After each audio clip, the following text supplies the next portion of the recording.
My name is Larry Gottlieb. I know many of you. For those of you that I don't, it's nice to meet you. We are really honored today to have Michael Jensen from Waste Management here. Listen, Waste Management is a company with 65,000 employees, and he is their head legal counsel to talk to us about PFAS as we discuss this work that was funded by the WQRF. So before we even get started, can we just welcome Michael to the Water Quality Association? Thanks, guys. That was really nice. He's a super guy. The Water Quality Research Foundation is a part of the WQA I have just recently gotten more involved with, and it's really cool. They are funding research projects. Some of these are $20,000, some of these are $50,000, some of these are $400,000, funded by donations made by companies who are, and individuals that are major supporters of water quality. So we've done all sorts of things. Yesterday they referenced the Battelle study, which was a soap and energy efficiency study done many years ago. This particular study is on mitigating PFAS disposal concerns. So our first slide. We contracted Dr. George Zhu, very fine PhD from Purdue University, an amazing university. Boiler up. Anybody go to Purdue? Woo, love that. My son is a boiler maker, so love that. And I actually got to meet Dr. Zhu and go to his lab as a visiting my kid in college, and an amazing setup. And PFAS is just everywhere, including on the Purdue University campus in Lafayette, which is literally in the middle of cornfields. There's nothing around. So how does PFAS get into the middle of nowhere? So it's just everywhere. So we are a technology of concentration. We take a lot of water and we consolidate all of the PFAS in that water onto these medias, carbons, resins, reverse osmosis membranes. Rough rule of thumb, since ion exchange is my expertise, a cubic foot of ion exchange resin will roughly treat 2 million gallons of water before it is full of PFAS. So imagine that, we have taken 2 million gallons of water with teeny, eensy-weensy part per trillion bits of PFAS in it. We've concentrated all of that PFAS onto the resin. It's still a relatively small amount of the resin's total capacity. Same thing with activated carbon. But all of that PFAS now exists in the carbons and the resins that we use. For reverse osmosis membranes, the PFAS is rejected into the wastewater, but some of it still hangs around. And so what we did here at Purdue was we hired Dr. George to run a blind study.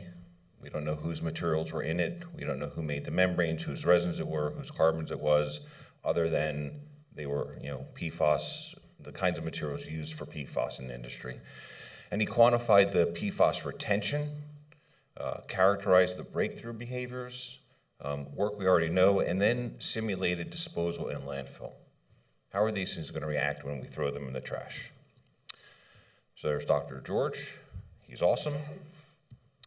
All right, so the study approach tested filter media under realistic treatment and simulated landfill conditions. So that's really important, simulated landfill conditions. Listen, we all know about realistic treatment. You guys are doing it every day. We at ResinTech, you'll send us a sample you'll send us your PFAS results, and we can predict, how much water the resin will remove for that particular amount of PFAS. So we know how to remove it, but we don't know how it acts in a landfill. So Dr. George took it and he simulated a wide range of conditions, low pH, high salt contents, and then the simulated landfill conditions. So we used elevated PFAS to make sure we accelerated the exhaustion tests, conducted some kinetic experiments. This is really more work that's been done to see how we remove PFAS. So it improves the understanding of PFAS retention mechanisms. It really challenged all of these different medias and all these technologies to try and actively remove the PFAS from the filters and the filter media. And so it informs the treatment system design, material development, and safe management of spent media. What do you do with this stuff when you're done with it? And that's what Michael is here to talk about today, what we can and what we can't do. He's an attorney. I wouldn't expect any direct answers to those questions. The good news is he won't be charging you by the hour while he's up here. Okay? So take advantage of it. So listen, summary of results. These are removal results. Activated carbon, retention rates. Let me just make sure this is the right slide. Yes, all right. These are retention results, okay? So we know we remove it. But in general, the retention rate of activated carbon is 99.83% of Gen X, which is a very specific PFAS compound found in the Carolinas. Some of these PFAS compounds are very specific to geographical areas in the country where they were made or where they were used. So you don't find Gen X in many places except for the Carolinas. I live in New Jersey. We have PFOA and PFOS, which were both made and used there. And in southern New Jersey, where I live, we have PFNA, which was disastrously used in a factory in the county that I live in. Fun fact, I've had PFAS coming out of the faucet of my house for over 50 years. Didn't know it. Reverse osmosis membranes, there are some PFAS retained by the membranes or that actually adhere to the membranes. And when they're disposed of, they have an average retention rate of 98.67%. And the ion exchange resins an average retention rate of 99.97%. So that is all fine and well. And with the last couple of minutes that I have, if I can find my notes, pH. pH is a big factor. And when I looked at this, I said, all right, well, what is the pH we're actually going to find in a landfill? I know what we did in the lab. We did extreme pHs. We did a pH of 2. Anybody throwing anything with a pH of 2 in the trash? You get in a lot of trouble. We also, at the upper end, a pH of 13. You would physically burn yourself if you came into contact with material of a pH that high. Those are what we tested. What were we likely to find? The only benchmark we have for testing whether or not something is a hazardous or a characteristic or a listed waste is the TCLP test, the toxic characteristic leachate procedure. Kayla, I get it right? TCLP. And that is 2 different pHs. If I remember correctly, it was kind of to simulate acid rain, something that this test was designed 50 years ago when acid rain was a thing, before the ozone layer and some other stuff we forgot about already. So the pH there is 2.88 to 4.93. So I had a discussion with a colleague over what results should we present? Should we present the best case results or the worst case results? Because there is some variation on the retention from the study, which, by the way, is 80 pages, and it makes for a really good read. You're going to love it. So pH of 2.88, pH of 4.93 is what this test is designed for, to simulate landfill conditions. So young landfills, when they first start a landfill, they call it the acidogenic phase, right? It's generally at a lower pH, and that pH is between about 5 and 6. This is what the textbooks tell me. Mature landfills, you're going to bury something as trash. It's going to be in the ground for a lot of years. So you get biofouling and bioaccumulation and growth as things break down and return to nature. But mature landfills are typically between a pH of 6.5 to 8.5. So I think the conditions that we presented here today are pretty typical of what we would expect to find in a landfill condition.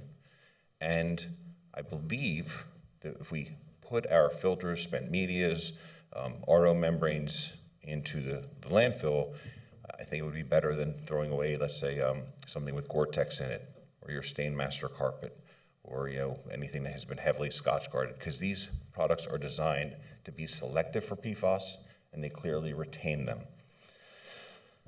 The other thing that was interesting, they challenged in particular, why does everybody always pick on the resin?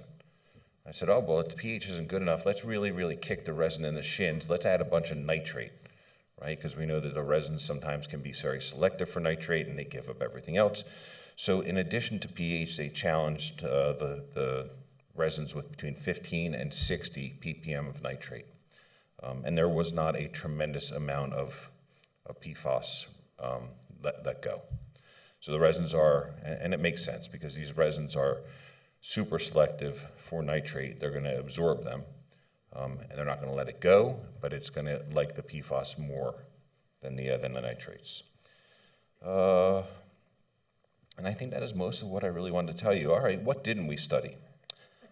Temperature.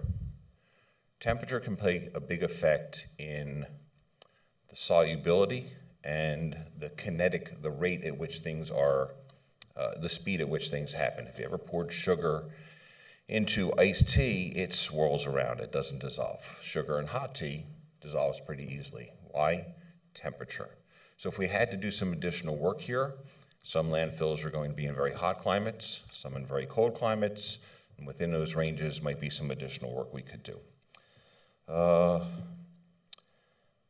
And that is really what I wanted to come up here and tell you in the time that I had today. I want to introduce Michael Jensen, who is lead counsel, head counsel. He's the world's greatest lawyer who happens to work for waste management. And I'm really happy to have him here today. I think Waste Management is probably a company that we all do business with, whether you like it or not. And so he's hopefully going to answer some of the questions. What do you do with this stuff? What can we and can't we do with this stuff legally when we are done? Michael? Thank you. Good luck, brother. All right, thank you, Larry, for the kind words and probably overblown introduction. How do I control this? Okay, there we go. So, as Larry said, my name is Michael Jensen, and I serve as Senior Counsel and Director of Regulatory Affairs for WM, so Waste Management. We're the big green and yellow trucks that you see rolling down the road. We have about 25,000 of those on the street at any time, so it makes us the largest fleet in the country, North America. We also have the largest collection of landfills and organics processing facilities and recycling facilities and renewable energy plants actually in the country. So a lot to talk about, but it seems like more and more of my time is taken up. Probably 90% of my time these days is talking about PFAS. So hopefully I'll have some answers for you, but maybe it'll generate more questions than answers. So I have 2 slides to present that hopefully won't make things too confusing. I'm just going to go through them at a high level. The first slide talks about disposal-related concerns when it comes to PFAS spent media or spent media with PFAS concentrations. The second slide talks a little bit more about other areas of PFAS policy and regulation that's coming at us pretty fast and furiously. So as probably most of you are aware in this room, there's some new update on PFAS in the legal world or on policy probably every couple of hours and each day of the week. In fact, I woke up this morning to 2 pretty major updates in the PFAS world that I'll share with you as we go on. So there's something new every day at EPA or in Congress, or just in the States or internationally. So I work in Washington, D.C. Basically, my job is to work with Congress and EPA and trying to better understand the needs of the business community in developing policies and interpretations of regulations that involve PFAS. So I think our office is about 5 blocks from EPA, and I talk to them on a regular basis, and about 7 blocks from Capitol Hill. And we're working with Congress to implement certain PFAS-related policies. But what I wanted to start off today is by just pulling up this quote on my phone, is this disposal world that we live in. So, you can read the slides. I won't read them myself, but just last week, I believe it was, EPA issued its second update, so its 3rd iteration of its PFAS, what's it called, destruction and disposal guidance. So this isn't, this guidance that EPA puts out now on an annual basis is not meant to carry the force of law, but it's meant to serve as, just kind of best practices and thoughts for states that are thinking through developing their own policies. And on page 28 of the policy this is just what I wanted to start off. The destruction disposal guidance says, EPA notes that there are multiple approaches for water systems to manage PFAS residuals that are generated when PFAS is removed from drinking water. As of January, there are no specific federal regulatory requirements for PFAS disposal, and the presence of PFAS in treatment residuals does not impose any additional federal requirements. So EPA goes on for 5 or 6 pages to discuss different best practices for how to handle different types of PFAS filtration media, and I encourage all of you to take a nice bedtime read through that 150-page document. It'll put you to sleep right away. But the bottom line, I think, from this slide is that, really what EPA has highlighted is it's kind of the Wild West right now. There aren't really many requirements at the federal level or even the state level for how you're supposed to dispose of certain media containing PFAS. The third item on this slide is RCRA. I don't know how many of you are familiar with these different acronyms, but RCRA is the federal law that's been in place since the mid-1970s, and it governs how certain solid wastes, hazardous wastes, and other types of wastes are to be disposed. So I guess the bottom line here is that PFAS, no PFAS compound has been regulated under RCRA. So what that means is that no PFAS compound has been listed as a hazardous waste. And if you're in the hazardous waste realm, that means that you have to direct your stream of compounds towards a subtitle C hazardous waste landfill or hazardous waste incinerator, one of these more specialized facilities that are used to treat or manage or dispose or destroy of the really bad waste out there. But some people have been really confused as to what everyone's confused about what EPA is doing in the RCRA world right now. And EPA has proposed, if any of you have seen this, back 2 years ago or so, EPA proposed to list 9 PFAS compounds as hazardous constituents under RCRA. So that's got a lot of people up in arms as to what's the difference between a hazardous substance and a hazardous waste and a hazardous constituent. And I won't get into the details right now, but suffice it to say is that this is a proposed rule. EPA hasn't finalized anything. And a hazardous constituent doesn't carry the same force as a hazardous waste. So even if EPA were to finalize its rule on listing these 9 PFAS compounds as hazardous constituents, which EPA seems to be dragging its feet in doing, that wouldn't mean that PFAS are hazardous wastes that need to be directed towards a particular subtitle C specialized hazardous waste treatment facility. So that's what's happening in the RCRA world, and I'm happy to delve into that in a lot more detail, but that's at a high level. PFAS are not regulated as hazardous wastes. But certain PFAS compounds, PFOA and PFOS specifically, have now been designated as hazardous substances under CERCLA.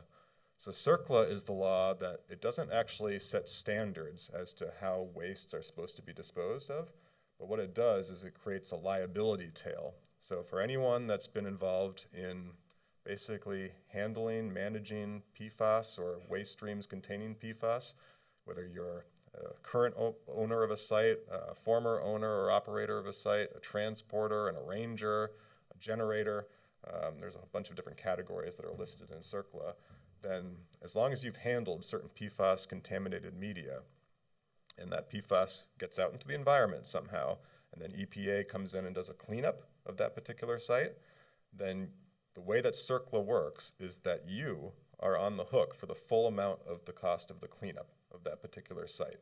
So the CERCLA statute is joint, strict, retroactive, several, which means that anyone that actually touched that PFAS can be held for, it doesn't matter when, can be held responsible for the full cost of the responsibility of the cleanup. So back in whatever it says here, I think it was in April of 2024, the previous administration designated these 2 compounds as CERCLA hazardous substances. So that doesn't mean, again, that they're RCRA hazardous wastes. I know it's starting to get confusing. But what it does mean is that that liability attaches to those folks that have been involved in handling PFOA or PFOS under CERCLA. And there's a lot of work going on right now to try to understand what that means and to try to especially understand what it means for certain folks that are in this room.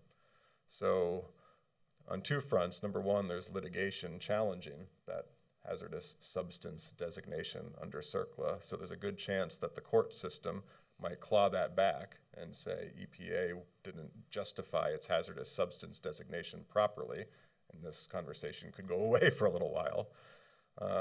But in the event that that doesn't, there are a number of us that are working with EPA at the federal level, but mostly members of Congress, to try to get a shield from protection from liability for folks in this room that are trying to be part of the solution towards managing PFAS. Because really what CERCLA does is it tries to hold polluters accountable for paying for the costs of the pollution that they generated. And folks in this room, are trying to be part of the solution, and we don't think that it's fair, it's equitable under the principles that Congress set forth under CERCLA to have us, be on the hook for the full responsibility, the full costs of cleanup. So more to come on that, but there was a bill that's probably going to be introduced this week by Senator Ricketts out of Nebraska that attempts to shield passive receivers and other folks that are involved in the cleanup of PFAS-related materials from responsibility under this liability statute known as Superfund or CERCLA. I'll go on for the moment. I just have one more slide, and then I think I'll just keep this at a high level and then leave plenty of time for questions from the audience, because I think we could get into a lot of detail and a lot of nuanced questions about how RCRA works and where certain waste streams need to be sent and how CERCLA liability might attach and all that stuff. But as you're probably aware, EPA and other federal agencies and states and international bodies and regional frameworks and Congress, they're all looking at different ways of regulating PFAS, and it's coming at us from all different angles. So, I took a little bit of time to talk about 3 different categories, but, EPA and, other bodies are looking at regulating PFAS in air, in wastewater, in drinking water, in biosolids, and other methods of disposal, incineration. There's a lot to talk about. I'm happy to delve into any of those categories, but I think, specifically for this room and the water side, drinking water, folks are probably very familiar with, what EPA did during the previous administration and what EPA is looking to do now. But EPA set standards for appropriate levels of PFAS in drinking water back in 2024, and that's being challenged, and the current administration is kind of walking back part of that regulation. And on the wastewater side, EPA is also looking at regulating in a variety of different sectors, including municipal solid waste landfills, by setting effluent discharge standards, so looking at the appropriate levels of PFAS that are safe to discharge into surface water. EPA has also set guidance for state regulators and pre-treatment providers about incorporating PFAS limits into certain permitting authorities. But all of that is to say is that with this real focus right out of the gate from EPA on surface water discharge standards, drinking water standards, EPA is starting to look back upstream at solid waste, hazardous waste, and generators of PFAS-laden materials to say, how can we regulate them? So there's a lot more scrutiny that right now in EPA that although certain policies haven't been introduced or announced just yet, EPA is keenly looking at all of us in the room to see, what appropriate measures need to be taken with regard to PFAS. There's also a number of reporting requirements that probably somehow come into play with a lot of us in the room right now. If you're a manufacturer or an importer of PFAS-related materials, then you can be on the hook for reporting under this other statute called TSCA. And then if you're sending your PFAS materials to a hazardous waste landfill or to incinerator, a high-temperature incinerator, there's also reporting requirements there as well under the toxics release inventory. So could go on and on about the different areas of where PFAS is being regulated or potentially regulated, but I think that's sufficiently confusing for now. I'm happy to take questions about how RCRA works, CERCLA works, and what it means for everyone in this room. Thanks. Yeah. Yeah.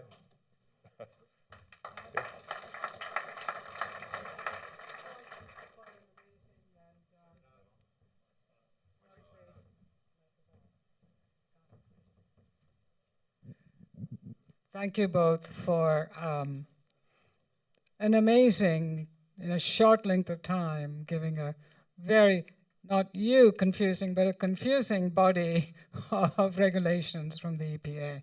But if you're confused, the man to ask is Michael Jensen and Larry about the regulations. So any questions here? Go ahead. Can you, maybe it's better to speak up because I found it was hard for people to. Hello? Thank you. Well done to both of you. Excellent presentations. A question for Michael. As a provider of services, like many of us are in the room, and collecting PFAS in our media, the GAC, for example, that's then possibly being sent out to landfills or regeneration or destruction, is the reporting requirement falling upon us to, under CERCLA, to have that reported back, that we're actually just collecting it, say, for example, for a municipality? And how does that liability stay with us throughout the forever compound? How do we manage that in our organizations? So there's a lot there. Let me see if I can muddle through this with you. So on the reporting side of things, I'm not as familiar with the TSCA and the TRI authorities, because those don't apply to WM, so I'm not as involved. But if you're a manufacturer or an importer of materials that you put out in a product that you sell in the marketplace that has a useful purpose, that actually contain that PFAS material, and you're not taking the PFAS out of a different stream, but you're manufacturing a product that contains PFAS in it, then you have to report to EPA. There's a one-time reporting requirement to EPA that sort of on this, EPA is trying to, that reporting requirement's not in place yet. EPA is trying to provide guidance on what that means for certain folks in the room, so that's part of why I can't really articulate exactly what the reporting requirement is. But under the toxics release inventory, it would be incumbent upon us, the disposers, to report, but we gather information about PFAS that are in materials that inform that report from the folks that actually send us those waste streams. So that's on the reporting side of things. On the CERCLA liability side of things, this is probably where more people are interested in what I have to say, so let me try to muddle through this one. It's also almost as clear as mud. So if you under CERCLA, again, PFOA and PFOS are regulated as CERCLA hazardous substances, which means that if you have spent media that has one of those two substances, one of those two compounds in it, and you dispose of it somehow, then potentially you could be on the hook for liability associated with cleanup costs, much more than probably what you put in, to the disposal of the waste stream. But there are exceptions under CERCLA. So there are two notable exceptions under CERCLA that Congress addressed years ago to try to get at this problem, especially for small quantity generators.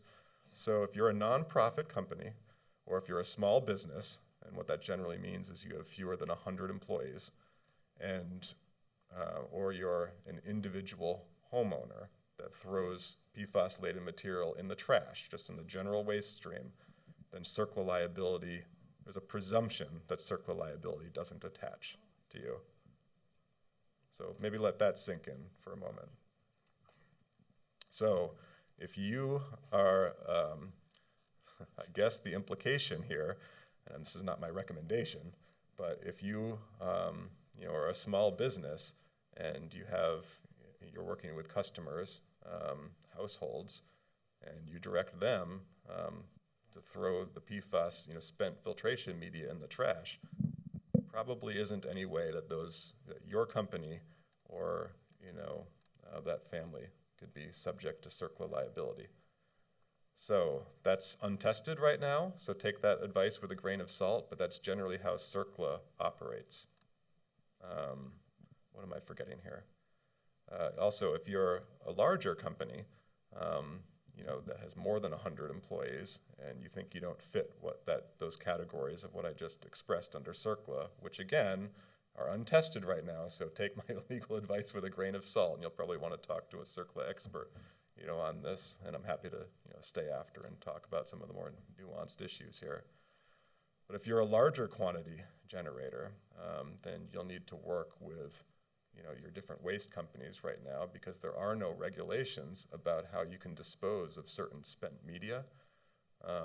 All of the different large waste companies have their own internal PFAS waste acceptance protocols. So Waste Management does, for instance. And what our protocol, it's 30 pages long or so, but essentially what it says is that we're trying to do no harm, no further harm to the environment than the concentrations of PFAS that are currently in our leachate.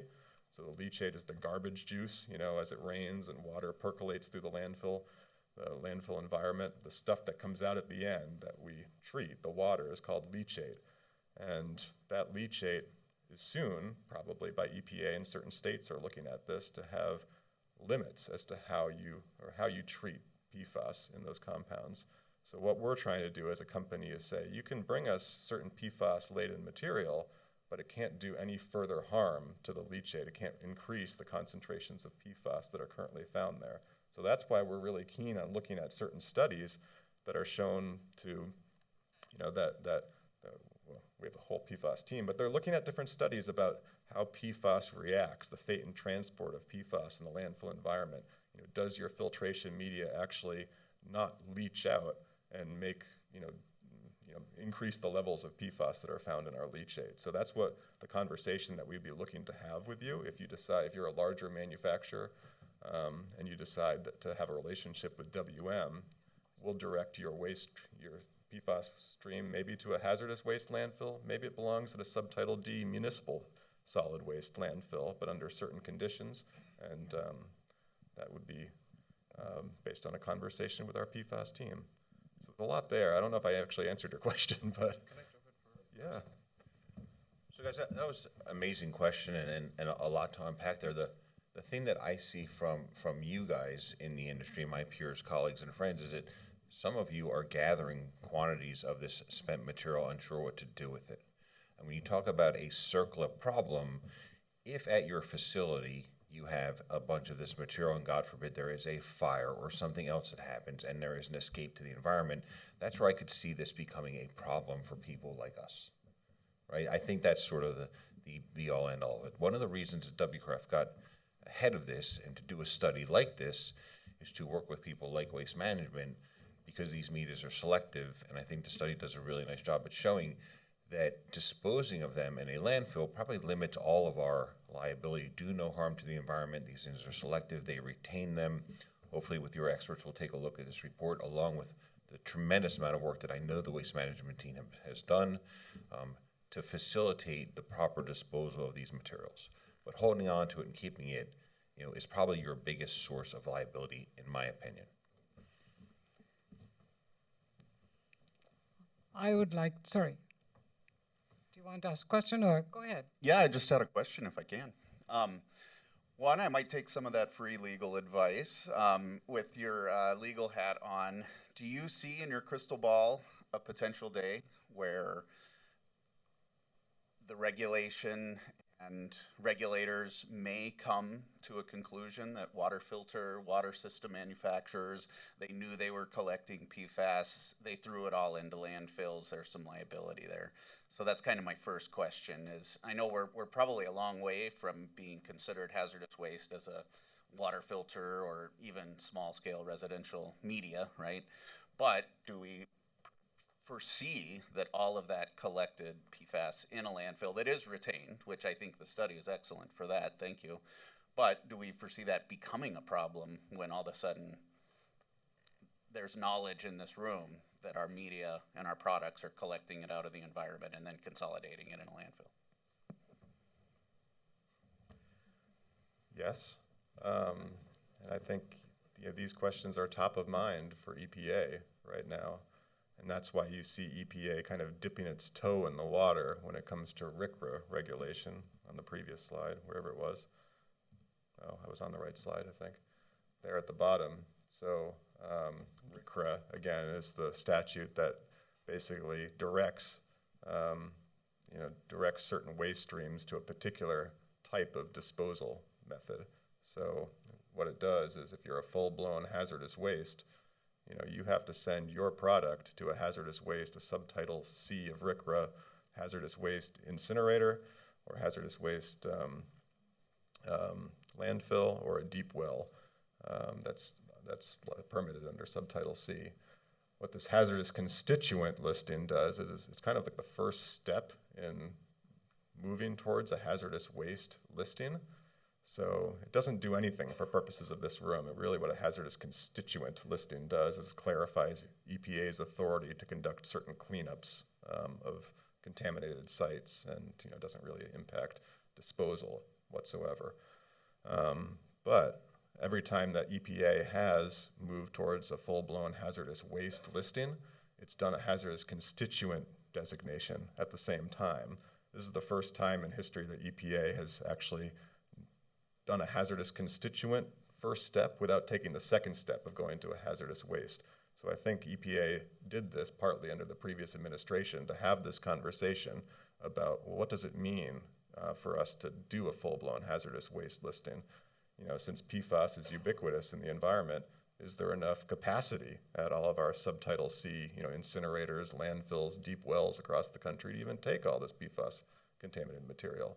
Right now, actually at 2 o'clock today, if you run and register, you can be part of this. EPA is having a listening and engagement session with the business community to talk about how to handle waste streams containing PFAS or soils containing elevated levels of PFAS, and how, what issues there are and how EPA can help with states and municipalities in directing certain waste streams and managing them appropriately. So it's not too far of a leap to think that EPA is starting with soils, because that's a big problem, especially at Department of Defense facilities, to taking the next step and potentially looking at other media with that have known sources or known elevated levels of PFAS. So maybe a good session to listen in on to see what's coming next out of EPA. So Okay, I want to make one comment. How long has it been since we've been talking about PFAS? Maybe the last 3 years here at WQA. So 5 years ago, what did you do with your spent activated carbon? Threw it in the trash. What was different 5 years ago than today? You always removed PFAS with your activated carbon. You always removed it with your anion exchange. You always removed it with your RO membranes. We just didn't look for it, and we didn't know it. But we were always throwing it directly into the trash without thought. So it's just food for thought. The conversation has certainly changed, but the facts on the ground really haven't. It's the same business today it's always been. We're just more in tune with what's in the water, what we're removing. But we've always removed PFAS. We just never gave it this much thought. So I'm sorry, CP. yes, so I have a question for both of you, and that's about the study that you did. Was that also an accelerated aging in landfills, so the factor of time? And the same thing applies to your leachate testing, whether that's going to be conducted over time, because there is always this question of slow release over time, which is what we're seeing now, the consequences of underground injection of PFAS-laden wastewater. It's now coming back up into surface water. So, hydrology is a very strange science. So just like to know if your study included any accelerated aging, and if you're going to follow up with following the leachate over time. So let me address the study. There's only so much long-term aging that could be done, but I know that Dr. George did look at the rate of age and deceleration or desorption of PFAS over time. And there certainly was an initial in days, whatever PFAS the medias were going to give up happened in days and then stabilized. But I don't think he went out much more than about 30 days or maybe 60. It's in the report. But there certainly was a study about the initial time period. So it's a great question. And we actually have done studies looking at PFAS concentrations in leachate over the past 12 years or so that are, I think, available. They've already been published. But what we've found is a trend of decreasing PFOA and PFOS, some of your longer chain PFAS in landfill leachate, especially with kind of the phase out of those two compounds in the stream of commerce. But we see that reflected in our leachate data, but we see an increase in some of the new, short chain, novel, like Gen X PFAS. So those are unregulated right now, so to speak. And there's a lot more in the leachate world, but that's what we're finding generally. Personal comment here, and I'm sorry. The very first year we did the PFAS symposium here at the Water Quality Association, one of your colleagues on the landfill leachate side came and presented, and it was amazing. And what he left me with is, you can tell so much about a society by what we throw away. PFOA and PFOS were outlawed many, many years ago. But we didn't stop using fluorinated compounds. We switched to other fluorinated compounds because we love the fact that we can drop a pizza on our sofa and it doesn't stain. And so we replaced one compound with another. So in the landfill leachate, he could see PFOS and PFOA going down, but he could also see the increase of these replacement fluorinated compounds. It was really incredible work. And I'm sorry, you had a question.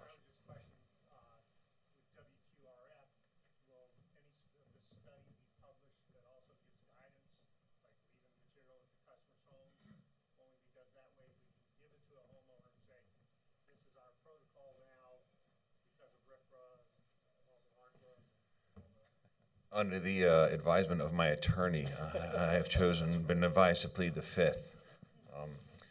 I don't know that you will get that kind of guidance from the WQA. That's an awful big ask, and you wouldn't want us interfering or advising in your business.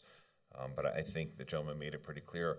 The question I have is, if we throw spent resins and carbons into the dumpster at our business, what is the potential problem or impact to us and to you? How's that for putting him on the spot? I tried to warn. Yeah. Again, I go back to the untested theories under CERCLA, and then there are, to make matters worse, about 35 of the states have their own kind of miniature copycat versions of CERCLA that have different, different interpretations of probably what I'm about to say.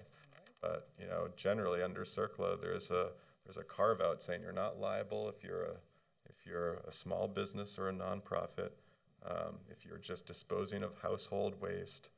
There's one or two others that are important. So I would advise you to speak with someone in your particular market area, about the state regulations that attach, but also some of these untested theories when it comes to PFAS, because the hazardous substance designation is fairly new, and everyone's still trying to make sense of it.